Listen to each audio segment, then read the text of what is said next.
اللہ کے غیور مسلمانوں، ذرا اپنے امیر کام میں چھاپ کر دیکھو ہمارا مستقبل کس طرح ہے، ہمارا ماضی کس طرح تھا۔ آج بھائی بھائی کا دشمن ہے، آج ایک دوسرے کے خلاف آوازیں اٹھائی جا رہی ہے، ایک دوسرے کے خلاف قیمت کی جا رہی ہے، ایک دوسرے کے خلاف سازش کی جا رہی ہے۔ ارے نادانو، اپنے بیٹھے بیٹھے اپنے اعمال خراب مت کرو۔ اگر تم نے غیبت کر دی ہے تو تمہاری سزا کیا ہوگی؟ ارے سزا تمہاری یہی ہوگی، اگر تم کسی کی غیبت کرتے ہو تو یہ سمجھ لو کہ اپنے مرے ہوئے بھائی کا گوشت کھا رہے ہو۔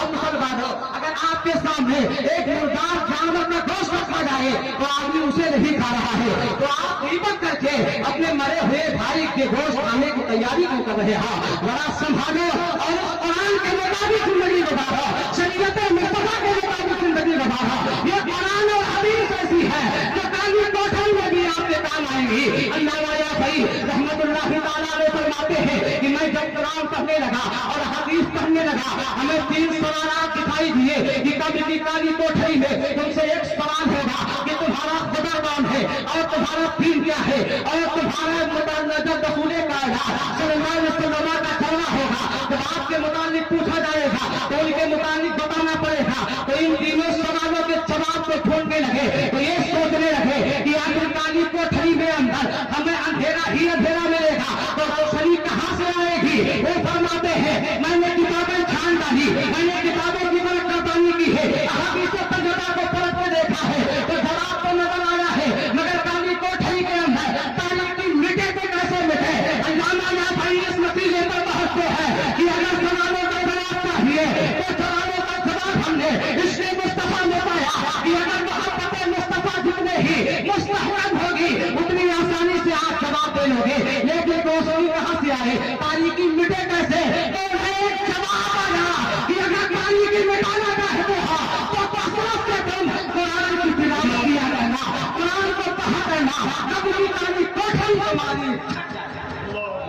مسلمانوں، یہ قرآن بہت ہی بابرکت کتاب ہے، اپنے گھروں کے اندر سے سجا کر کپڑے سے ڈھک کر مت رکھو، اس کا دیکھنا بھی ثواب ہے، اس کا پڑھنا بھی ثواب ہے اور اس کو چھونا بھی ثواب ہے۔ ایک کتاب ہے جسے جتنی مرتبہ آپ پڑھیے اتنی ہی مرتبہ آپ کو لذت ملے گی، اتنی ہی مرتبہ آپ کو سرور ملے گا، آپ کے دل کو سکون اور قرار آئے گا۔ قرآن پڑھ کر اپنے دلوں کو سکون دینے والا کبھی بھی زندگی نہیں گزارا کرتا ہے۔ آج دنیا کے اندر جو بھی پریشان ہے وہ قرآن سے دوری بنائے ہوئے ہیں، احادیث سے دوری بنائے ہوئے ہیں، مسجدوں سے دوری بنائے ہوئے ہیں۔ آج یہ مسجد حرامی آواز دے رہی ہے ہمیں اور آپ کو آواز سنائی نہیں دیتی۔ ہمیں پہلے کا دور تھا حضرت فضائل کی نجات کو آوازیں آ جایا کرتی تھی، ارے تمہارے سدھرنے کا وقت کب آئے گا؟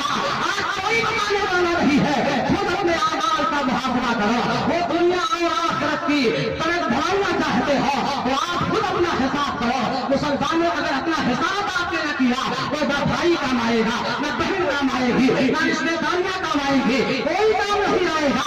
ارے کام آئے گی تو محبت مصطفیٰ اور نبی کونین کی الفت کام آئے گی، قرآن کی تلاوت کام آئے گی، روزہ اور رمضان کام آئے گا، ہم وقت نماز کام آئے گی۔ اگر یہ چیز نہیں ہے تو آپ بیکار ہو۔ اور یہ زمین آباد دے رہی ہے جسے ہم اور آپ جس اپنے قدموں سے لونتے نظر آ رہے ہیں، جس پہ ہم دوست کو لاٹیاں چلاتے ہیں، جس کی زمین پر چل کر ہم کھدائی کر رہے ہیں، یہ مٹی آباد ہو رہی ہے، یہ زمین آباد ہو رہی ہے۔ ارے نادان ذرا سنبھل کے آیا، تجھے میرے اندر آنا ہے، اگر اچھی طرح سے آئے گا تو میرے اندر تیرے آنے کے لیے تو خیر مقصد ہے، میں تیرے سواگت کرتی ہوں۔ لیکن اگر تو نے چاول کر کے نہ آیا تو ایسے میں تمہیں دباؤں گی، ایک پسلی دوسری طرف نکل جائے گی اور دوسری پسلی ادھر نکل جائے گی، اس طریقے سے آواز دے رہی ہے۔ ارے مسلمانوں سنبھل جاؤ اور اپنے بچے کو دینی تعلیم دو، دینی تعلیم کے بعد دنیاوی تعلیم دو۔